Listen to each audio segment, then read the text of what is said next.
na naman niya magpapasok sa school.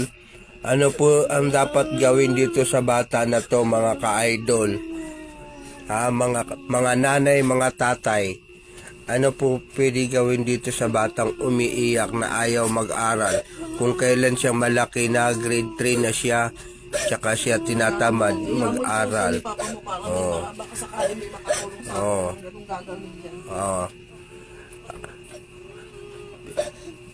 Gusto namin siya makapag-aral para sa kinabukasan niya. Kasi gusto niya maging teacher. Tapos ngayon yan, umiiyak siya, ginigising namin. Ayan na lang po lagi niyang sinasabi. Lagi na lang siya iyak ng iyak. Oh. Oh. Yan. Tapos sabi niya gusto niya maging teacher. Wala ko sinabi. Ay! Wala pala daw siya sinabi. May sinabi ka, sabi mo, di ba? Paglaki ko gusto ko maging teacher.